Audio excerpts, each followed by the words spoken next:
Hello there, Salim Omar here from the Straight Talk about Small Business Success podcast, bringing you another amazing guest. Her name is Fitz Collar. Fitz, welcome. Thank you so much for having me, Salim. That's awesome. Really appreciate you being here. Fitz is one of the most prominent and compelling fitness experts and race announcers in America. Is the voice of the Los Angeles Marathon, Philadelphia Marathon, Big Sur Marathon, DC Wonder Woman Run series, and more. She brings big structure, energy, and joy to sports. She's passionate about guiding others to live better and longer through our company, Fitness. Fitz, so excited to have you. Let's start with how should I pronounce your name, the name of your company? So my name is Fitz. It's F-I-T-Z. And what a great gift. What a little Irish gift that I would grow up to be a fitness expert. So it's Fitness. I have the word fitness with my big Z in the middle. Awesome. Great. Tell us a little bit about your backstory. Backstory is I started teaching fitness when I was 15 and fell in love with it. Was pretty good at it. Didn't really realize that's what I was going to do for my forever career until I would say, towards the end of my undergraduate career at the University of Florida. I had already taught fitness on television and I had taught fitness in various countries around the world. I was starting to build a big resume, but I really thought, how do I turn this into a profession? Because there's a big difference in my book between a job and a profession. And once I realized that, hey, I'm doing what I love and I'm doing what I'm good at, how do I turn this into a career? When I decided to create a career, that's when things took off. And really, they did take off when I turned my interest towards mass media and mass audiences. Teaching to 20 people or 50 people in a classroom is really enjoyable. But my craving is to reach millions and thousands at a time. I want large audiences. I want to help as many people as possible live better and longer by making fitness entertaining, understandable, and fun. And I just targeted mass media, TV, radio, books, magazines, corporate speaking. And so everything I do reaches a huge amount of people. And I just love it. I love live audience work. I'll do the pre-recorded stuff as well. But when you put me in front of large groups, and more importantly, when you put large groups in front of me, we get to interact. I think that's the most compelling position to be in. Yeah. And so thank you for sharing your backstory. How did you capture all the interest, the eyeballs, the ears for people wanting to learn from you?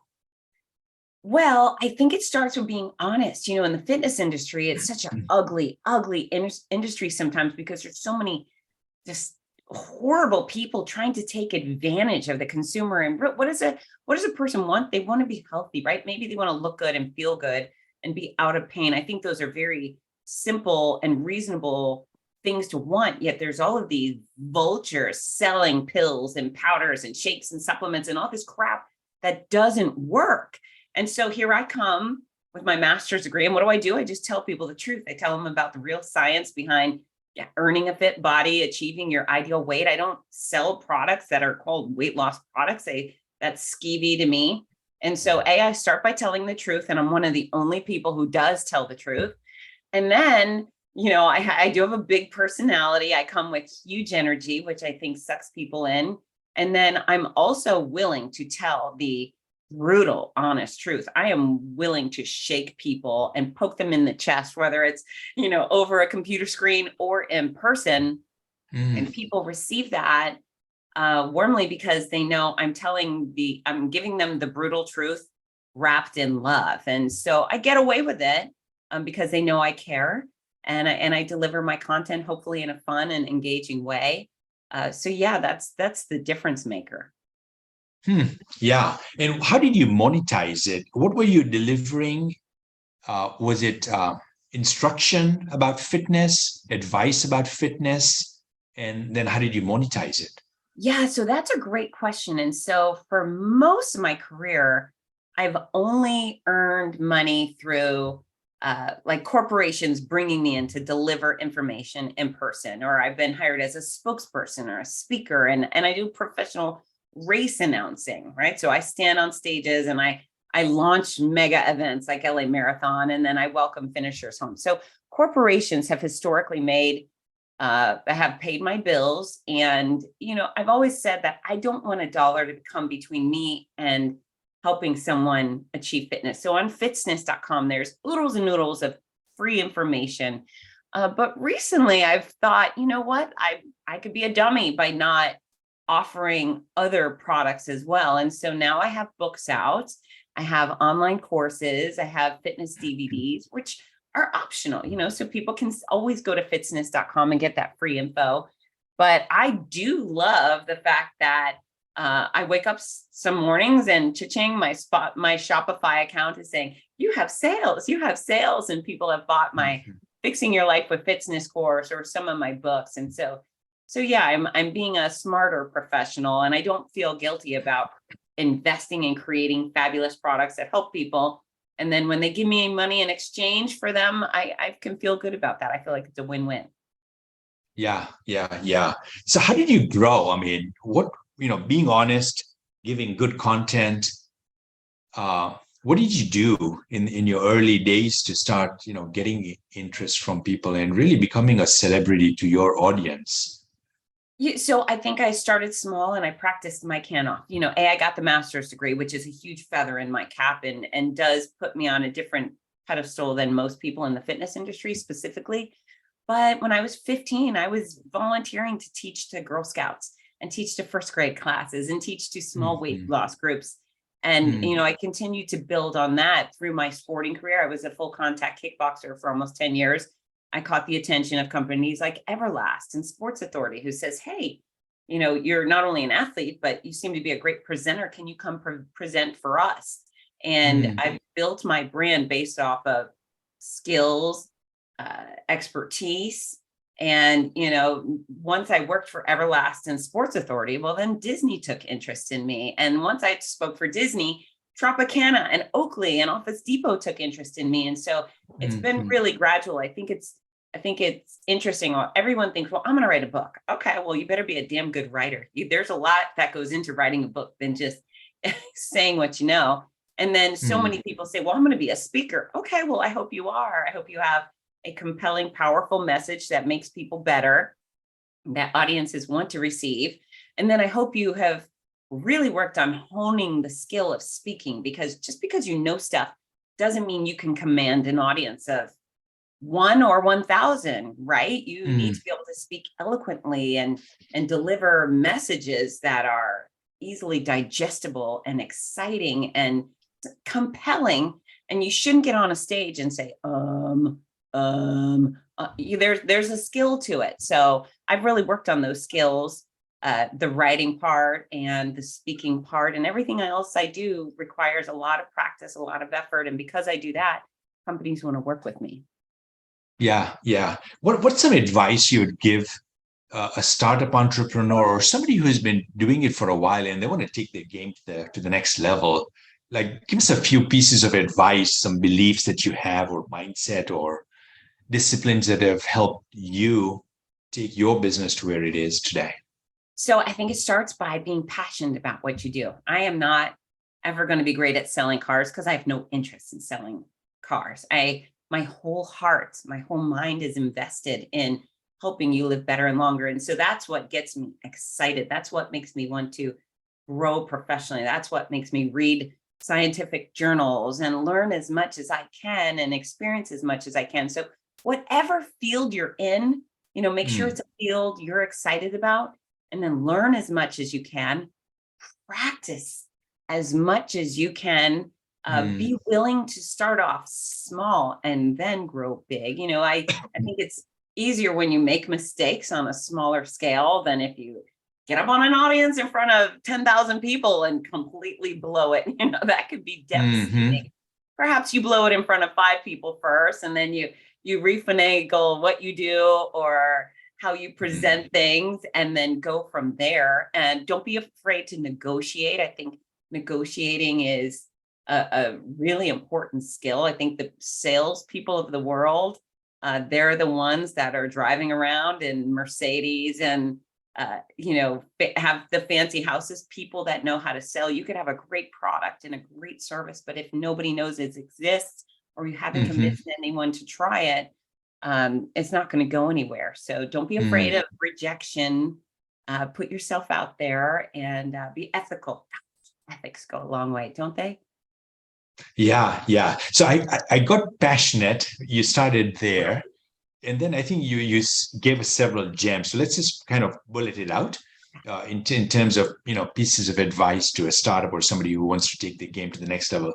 For number one's passionate. Number two is Knowledge and practice. got it. Knowledge and practice. Become the best at your art. Got Yeah. it. Great. Good advice. Number three. Uh, don't be afraid to market yourself, and don't be afraid of rejection. That word no will Mm, not make you bleed. It will not leave bruises. So, mm. ask for opportunities, ask for sales.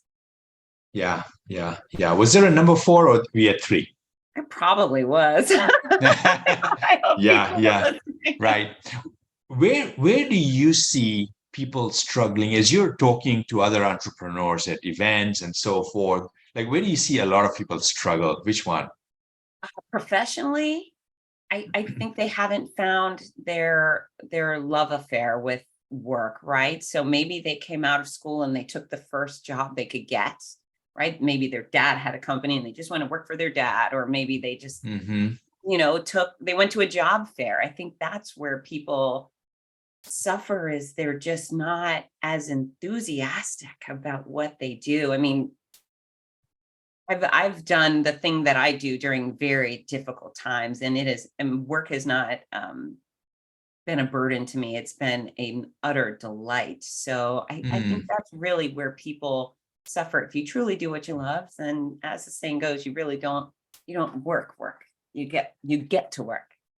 yeah, yeah. What's your mindset for someone who is not passionate about what they do? They had it one at one point maybe, or they didn't have it. It was okay. It was an okay profession. What's your advice to them? Yeah, do something else. Escape now. I can't imagine spending Mm, 40 hours a week, thousands of hours per year doing something that didn't fulfill me. yeah, yeah. Yeah, get out now, because especially if you're in America, the freedoms are real. You're not being assigned a job. You chose that. It's interesting. I have a family member who she went to school to become a teacher, and then she instantly she applied for the job. She got the job. The second she got job that day, she instantly started complaining about her wage. We're not paid enough. I'm not compensated enough. No, no, no. And Mm, I thought, you set out for this. You chose this. You mm, signed a contract. You agreed to these terms. Now you're mm, complaining about it. Do something about it. If you're not satisfied, leave. Go teach in another school, or mm, create your own teaching business. You were not slave to our work. Even mm, if you're near mm. retirement, doesn't make you happy. Okay, figure it out. There's a lot of people starting over late in life, making incredible careers out of things they enjoy doing. So yeah, don't pretend that you're a slave to your job. Make decisions for yourself. You only get one life. And yeah, go hunt down something that does fill you with joy and fill your pockets with money. Yeah, great advice. It's so mindset is so critical and so important, right? And I think mindset, there's many things that play into mindset. It's the upbringing, the experiences you've had, and the feeling of, yeah, this is about what I can do. That we don't have a choice, but we do have a choice, and and it may feel that we don't, and there may be times when we feel stuck Yeah. and helpless. And I think it's those times where you can step back and say, you know what, there's an opportunity here, and I don't have to do, I don't need to be in this. I can change it. I have the ability, the resources, the power to change my situation. I think that's true in many cases, in most cases. And there may be times when that is not true, but most times that is Most times. true. Yeah, so there's always the outlier, but it's interesting to me, even within fitness, people are like, oh, I'm overweight, but I'm a mom, or my whole family's overweight. Like, no, nobody shows up at your desk in the day and jacks open your jaw and shoves Cheetos inside. Nobody is feeding you, but you choose every bite that goes in your mouth, unless you're maybe a quadriplegic and someone is feeding you. You make those Mm, choices. Stuff doesn't just happen to mm, you. I mean, hey, maybe you get hit by a bus. Okay. So there is some things in life, but if you've signed up for a job and you're unhappy, that's on you. Go figure it out. And I don't say that in a mean way. I say in a please go figure it out, because like Salim and mm, we love what we do. I look forward to Mondays, and that makes me so happy about Mondays is Mondays, all the business people come back. I do some work on Saturday. I do some work on Sunday. I'm always productive, but on Monday it restarts and all the mm. business people are back and I get to do business, and I Right. love it so much. So hopefully fi- figure it out. Maybe you design underwear. Maybe you test out snacks. Maybe you're a taste tester. I don't know. Just choose something that fills you up with joy. And that's the thing that you will excel at. And that's probably the thing you will find to be most profitable in the long run. Yeah, yeah, yeah. Now, talking about difficult times or adversity, I mean, you went through a difficulty, and that's you had cancer. Tell us a little bit about that, and how did that impact you and your business? Yeah, so in early 2019, 6 weeks after a sparkling clean mammogram, I found a lump. And within a week, I was told that that lump was, in fact, a cancerous tumor and it had already spread to my lymph nodes. So I had a very aggressive form of cancer that was that was trying to get me, right? It was trying to take me down Mm, in a hurry. And it was terrifying. I certainly thought I was going to die. And most importantly, less of a concern about my own life, but terrified I would not be able to enjoy my children's life. And most parents can understand that as, my life mm, was secondary to losing out on theirs. But fortunately, my doctor explained within a couple of weeks, he said, listen, 94% of all breast cancer cases are curable. Yours is specifically curable. So you just have to endure the cure. But we're going to get mm, you to the other side. So within that, when that happened, I made a couple of decisions which were very powerful. Number one, I decided, and I can say that I had no idea what I was in for. Now, I was violently sick for a very long time. I had 15 months of chemo. I had 33 rounds of radiation. I had multiple surgeries. mm, I was a very, very sick, weak person. However, before that happened, I decided I was not missing a special opportunity with my kids. If they had a show, a ceremony, a sporting event, I was going to be there no matter what. And then I also decided that I was not going to let cancer take my career from me. So in many cases, someone would say, oh, she's sick. She should stay home. And nobody would have blamed me if I took a year and a half off of work. But I would have blamed myself. What I thought is that I have built this incredible career of mine. I have earned my rightful spot on those stages. I announced 30 something events every year. And I wanted to be there, and I wasn't going to let cancer take this away from me. So those were my two commitments. I was going to be with my kids and I was going to pursue my career no matter what. And I did. I was exploding with sickness, but I would get on planes. I would figure mm. it out. And I would get to point B across the country. And my race directors sometimes would set up IV fluids for me. And, this was the miracle of it all is I would be so sick sometimes I would sleep on the hotel bathroom floor. When you're sick, Mm. you stay. And so at 4:30 a.m., my alarm would go off and I would drag myself off that hotel bathroom floor. And again, I was bald. I wasn't wearing wigs. I was just, this is come and get it, come as I am type thing. And I Mm, put on my exercise clothes and I head out to my stages wherever I was. And no matter how bad things felt, no matter what type of suffering was going on, the second I stepped on those stages, everything that was wrong with me disappeared. And all of my energy, all of my focus became on the thousands of wonderful people that showed up mm, to take care of their health, their community, these great causes. And my laser focus was on them. And so all of a sudden, all the things that were wrong with me weren't a problem anymore. And as long as I had a runner out on the course, I got to be full force Fitz Kohler. And what a gift. What an absolute gift. If I would have stayed home and skipped, Hmm. say, the Buffalo Marathon weekend, I would have been so sad. I would have cried all weekend. But all I would have been was sick. All I would have been was sick. And so my Hmm. work fueled me. Did the trial and stuff make things more difficult on me? In many ways it did. Was it worth it? 100%. And so if I had given up, if I had stayed home, like now the new mentality, oh, you're sick, hide out, stay home, duck for cover.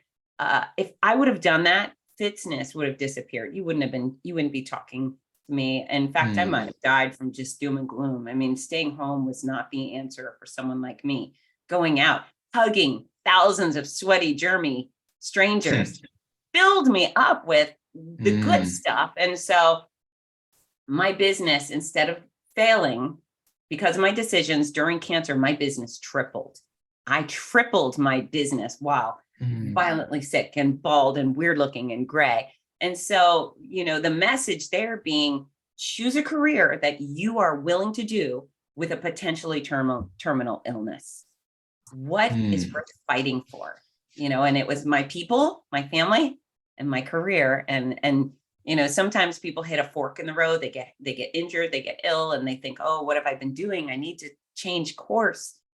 For me, when I hit that fork in the road, it just solidified the decisions I had already made, that my kids and my career, my family were the best it ever been. Keep going full throttle.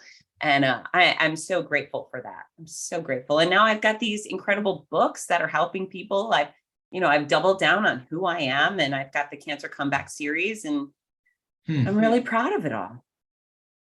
Well, you've certainly inspired me as you've shared your story. So, Thank you. and I'm sure you've inspired, like, what was the impact of that to your audiences and the content? Like, did you connect with your audience even more because you were going through adversity, and the people on the on the audience, like, they had some level of adversity in somewhere aspect of their life? Like, was there a better connection with them, that your story resonated with them? How is that? Yeah, I definitely think so. I mean, I've always been a no excuses type person. Maybe there's a couple moments where you really can't exercise, but for the most part, everyone can do better and you should do better. And I accept no excuses on that. But people look at me and they thought, oh, well, she's a thin blonde woman. What does she know? They like to hear that. In college, I was overweight. I was 45 pounds heavier. They like to know that I had an eating disorder, because that makes me more, that they can identify with me and go, oh, it's Hmm. not easy for her. She has to work too. And so I'm sure there were people who kind of put me on this weird pedestal. And then when they saw me out still doing the thing I do, saying no excuses, while I was bald, while I was gray, while I had no lashes, man, I looked like Voldemort. It was not cute. And I was scrawny, I was skeletal, I was so skinny. And people saw me still show up with a smile on my face, still telling them that life is good and they should take Hmm. care of themselves. And yeah, I think people kind of, if somebody wasn't convinced about my genuineness over it all, I think the cancer part made me Hmm. a bit more easy to identify with. And Hmm. yeah, it's interesting. A lot more people warmed up to me during that. And it was interesting, Hmm. even within my hometown, there were some parents that maybe were dismissive of me, that wouldn't say hello. I mean, I want to be friends with Hmm. everybody. I feel like we can all Hmm. win, we can all get Hmm. along. And there were some women, I'll say, that they were very specifically unfriendly to me before cancer. And then Hmm. as soon as I went bald, they were the first to come up and say, oh, you're the strongest person I Hmm. know. I'm rooting for you. Hmm. I thought, okay, well, this is what it took. Right. All right, fine. So yeah, I Yeah. definitely think there's a deeper connection with a lot of people now that they've seen me suffer, and maybe there's a deeper respect. I'll take it. Hmm. I wouldn't, Yeah. if I were to go back, I wouldn't volunteer for cancer and be like, yeah, it's all worked out, I'm Right. going to take it. I would definitely not have Right. cancer, but there have been Yeah. silver linings, Yeah. and I will not ignore the silver linings. Yeah. You became real and authentic. I know that's, I mean, it's an overused word in my viewpoint. A lot of Sure. people talk about authentic, and so, but in lack of another word, you became authentic and Yeah. real to your audience. I mean, you bring an incredible level of positive energy. You said the no excuses, and that's your gift. That's one of your gifts, right? And maybe it came, it's hereditary, it's genetic, it came from your experiences. What's your advice? What would you say, I mean, to someone who is not as, doesn't have that level of like driving through and moving and being driven and passionate, and they're just going through the day with some level of positivity, but what do you say to them? How do they get through it, such difficult times? Yeah. So, and I talk about that a lot in that one, in my noisy cancer comeback. So it's the mental game, right? So number one, perspective. And even though I was sad to have cancer and I was scared and stressed, I decided that, my great fortune I'm in Gainesville, Florida. We have a massive pediatric oncology wing at one of our local hospitals, University of Florida Hospital. So I decided that I was grateful that I wasn't a kid with cancer and it wasn't my kid with cancer. And because of those things, and I was going to put on my big girl panties and just suck it up and get through it, right? I was going to make the best of a bad situation. Now, I did that with cancer. I did that before cancer, but I get in a traffic jam on the highway. I get stuck in traffic for an hour. And all I can think is how grateful I am not to be in the car upside down that caused the traffic jam, right? Not to be Mm, people in the wreck. And so hmm too many people, they focus on the negative, they harp on the negative, they have no perspective, and they go from that mm, traffic jam and then they show up in the office and they want every single one of their colleagues, their boss, everybody to know, well, I was in a traffic jam, traffic jam, traffic jam. I got stuck. I had to pee. I was in the traffic jam. It was so bad. And what are they doing? They're sucking the energy and the life out of everybody around them. Everybody focus on this negative experience. And so mm, maybe start off being a person who complains less, compliments more. For starters, that's a really good place to be. There's a Saturday Night Live old skit called Debbie Downer, and everyone's having a great conversation at the table and they're laughing, and Debbie Downer just instantly starts pointing out something that's dreadful, and all the energy goes wah wah. And so mm, maybe identify when you start complaining about whatever it is that you are mm, being a Debbie or a Danny Downer. So start there. Perspective. What is good about your mm, situation? Sure, you're in a traffic jam, but B, you're not in the accident that caused the jam. Being mm, involved in the things that you're passionate about. Hopefully, it's your career. But if you surround yourself with your favorite sport, if you can't play soccer but you can watch it, you can watch World Cup, maybe that will lighten up your life.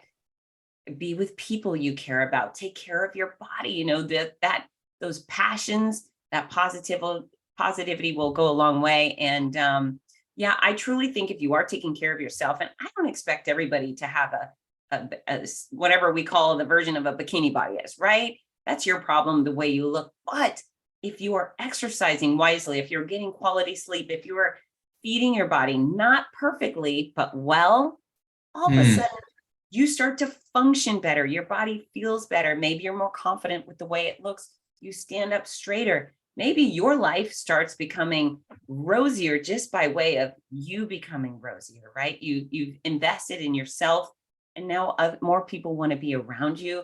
They want to work with you. They want to invite you to more social events. Maybe someone wants to date you. Maybe your boss, maybe you get the job because you walk in as someone, the company owner says, wow, that person's a go-getter. That person's got a lot of energy, a lot of confidence. They're going to mm, save me money and make me money. You walk in hunched over, unconfident, slovenly, like you don't take care of yourself. What are the odds you're going to get the job? What are the odds you're going to get a promotion if you're unwell and you're not bursting with energy and confidence mm, and breeding success? And so it's full cycle. You take care of you take care of your body, you take care of your mind, you stop making excuses, you choose to be a victor instead of a victim. And mm. yeah, things all of a sudden things start going well, right, Salim? Totally.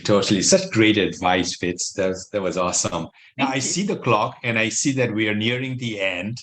Oh, This went by so fast. Uh, Such great advice and wisdom that you've shared with us. Before we finish off, I want to ask you, what's the best way for anyone to reach out to you? Thanks for asking. So my home base, my headquarters is fitsness.com. That's FITZ as in zebra, NESS.com. There is everything Fitz Kohler, more importantly, everything about you. This website is designed to help you achieve the things you want to. There's free videos, free recipes, free articles, free. The exact formula for weight loss is on the cover page. Hey, if you want to learn how to eat the right amount of the right food for the size you want to be, it's right there. It's free. You don't have to buy anything, or it's just, I want you to have success. So please go to fitsness.com. My new book series is available there. It's not only my memoir, My Noisy Cancer Comeback, and this is a please to anybody who cares about a cancer patient. Please let them know these resources are available, because there's nothing else like it on the market. In January 23, my new books, Your Healthy Cancer Comeback, Sick to Strong, will be released along with its companion journal, the Healthy Cancer Comeback Journal. And the Your Healthy Cancer Comeback is a guidebook, a manual, a blueprint for cancer patients and survivors to dig their way out of that hole that cancer often puts us in. It also will help prevent the decline. It's rich with all sorts of, scientific information, fun information, easy to understand, practical guidance to help that person you care about thrive while trying to survive. So please go to fitsness.com for that. You can get these books anywhere, wherever books are sold, but everything that leaves my office gets signed personally and packaged in a really fun way with a free gift inside. I love taking care of my readers and making them feel special. I'm also on social media at Fitsness on Instagram, Facebook, LinkedIn, YouTube. And my request there is, if you follow me, and I hope that you do, more importantly, I hope you reach out and say, hi, I heard you on Salim's podcast, and I'd like to connect, because I would much rather have friends than followers. That's awesome. Great, man. Your passion and your energy definitely came through. And I appreciate all the insights you shared with us. Thank you so much. Thank you for having me. And to everyone else, get to work. Take care, everyone.